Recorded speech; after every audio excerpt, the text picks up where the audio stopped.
Welcome to The Explainer. Today we're unpacking a concept that we all know is incredibly raw, absolutely revolutionary, but we're going to actually break down the mechanics behind it. We're exploring how to completely override your brain's default settings. We're talking about redefining your normal through suffering. So if you've ever felt stuck, kind of trapped at what you perceive to be your maximum potential, we're going to explore exactly how to rebuild that mindset from the absolute ground up. Okay, let's dive into this. Who is controlling your brain when you are entirely alone? Look, in our modern world, we are just constantly plugged in, right? We've got our phones buzzing, our computers, just this endless stream of distractions. But think about it. When those screens go dark, when you are completely by yourself, there is literally only one voice left. When you're going through a bout of depression or facing really hard times or just dealing with the heavy realities of life, you can't just Google a quick fix. Sure, you might have friends, maybe a therapist, but for the vast majority of those 24 hours in a day, it's just you. You are alone with a mind that desperately wants to pull you into comfortable, safe little pockets. It wants to control you. Because here's the thing. The brain is the most powerful weapon in the world, period. But here's the absolutely critical takeaway for us. If you don't dictate exactly where you want to go and how you're going to get there, that weapon, it turns right around on you. Your brain will win, and your progress is just over. You have to actively grab the steering wheel and take control of the narrative in your own head, or I promise you, it will control you. So moving right into section 1, forcing mental adaptation, or trapping the mind into overcoming failure. Now we all know the stories, right? Struggling to read, failing a test, just not getting it, or failing at swimming. Well, this process right here is the exact formula for adaptation. Step 1, you try and you fail. Step 2, you go back again and again and again. It requires writing out that same paragraph endlessly until it finally sticks. It requires jumping right back into the water even when you are negatively buoyant. You just repeat the action with exhausting, relentless consistency. It's like a broken alarm clock constantly going off in your head. Beep, we're going back. Beep, we're going back. You do this over and over until you reach step 3, removing all other options. You literally corner your own mind until the only way it can feel safe is by figuring out the problem, which naturally leads to step 4, adaptation. Listen to this quote because it hits the nail on the head. I gave myself no way out, and my mind realized that. They said, okay, we're going to adapt and overcome. You see, your mind is incredibly smart. It knows the difference between you just kind of trying hard and you being completely uncompromisingly obsessed. Actually, scratch that. It's more like if there's no real truth behind your effort, if you're just lying to yourself, your brain is going to call your bluff every single time. But when you literally rip off the exit doors, the mind shifts gears immediately from panic straight into problem solving. All right, section 2, designing your new normal, breaking past perceived 100% potential. Now, what's really interesting about this slide is the sheer contrast. First, think about the old normal. We all know the classic origin story. Weighing near 300 pounds, working for Ecolab, spraying for cockroaches, scraping by on barely $1,000 a month, and genuinely thinking that was it. That was absolute 100% maximum potential. That was the textbook definition of just trying hard. Now, contrast that with the new normal. We're talking immersive suffering, enduring extreme, brutal military training, duct taping your broken feet, and mentally becoming the CEO, the absolute boss of your own pain.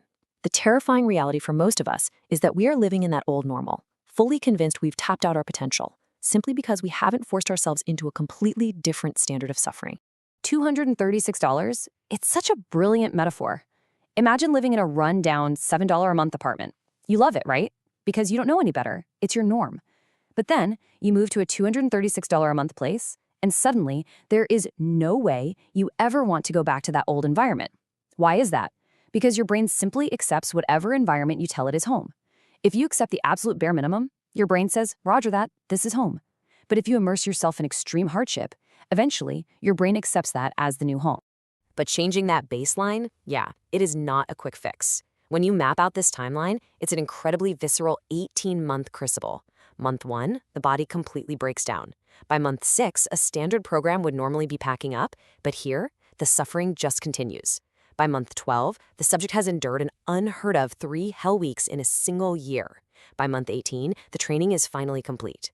This extended, agonizing duration is what's required to truly redefine your baseline. You can't just visit suffering for a weekend and expect your brain's zip code to change. You literally have to live there. And while you live there, these are the daily realities. You absolutely have to embrace being broken. You are running on stress fractures and shin splints. You're waking up to duct tape your feet at 3:30 in the morning. Most importantly, you must become the boss of your suffering. You have to explicitly tell your mind, hey, if we aren't broken today, something is seriously wrong. You make brokenness the new normal. And the incredible, almost magical thing is, once your mind accepts that this is just how we operate now, it gets tougher. It actually adapts to the very environment you forced it into. Which brings us to Section 3, digging to mineral soil, unearthing unburnable motivation. And this brilliantly illustrates where your drive actually has to come from, what we call mineral soil. This is the deepest, most raw core of your soul. Why? Because when you are in real, agonizing physical suffering, any superficial motivation just vanishes. If your motivation is just, anger at an ex or wanting to prove the haters wrong, your brain is going to abandon that the exact second things get truly miserable. Your brain just wants to run. To survive, your why has to go way deeper than anger. It has to reach mineral soil. Because as the saying goes, you cannot burn dirt. It is completely resistant to all elements. Once you finally hit that mineral soil, you completely redefine fight or flight. Normally we hear that and we just think of panic, right? But if you tap into that sympathetic nervous system correctly, it actually transforms an extreme disadvantage into this invincible charge of energy. Picture this. You're surrounded by healthy competitors and you are totally broken, literally duct taping your feet in the pitch dark. If you look at your brokenness as an excuse, you're going to quit. But if you look at it and say, I am broken, I am at a massive disadvantage, and I am still fighting because I have absolutely nowhere else to go, man, that isolated realization gives you a massive, superhuman surge of power.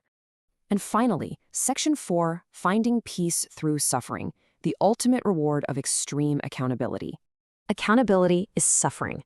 Let me say that again. It is being accountable every single day for doing right. It's so easy for us to glamorize the end result of success, but the reality is that the underlying desire, that deep need to look in the mirror, to be a proud citizen, to genuinely love yourself, requires miserable, hard, everyday work. Accountability isn't some glamorous victory lap. It is the punishing, relentless discipline of focusing on the smallest details when absolutely no one is watching and when everything just hurts. It all really boils down to this. I found peace on the opposite end of finding myself, and no one really finds himself without going through trials, tribulations, suffering, accountability. So many people want the peace before they do the work. They want to completely avoid the suffering. But true peace, it literally cannot be found before the fire. It is the ultimate prize waiting on the exact opposite side of your trials. You only find out who you truly are by walking straight through the flames of extreme accountability. So, I want to leave you with this final thought. We've seen what it takes to completely redefine the mind's baseline.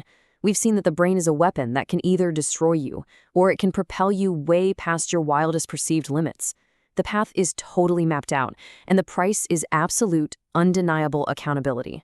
So ask yourself today and answer honestly, what are you willing to suffer through to find your own peace?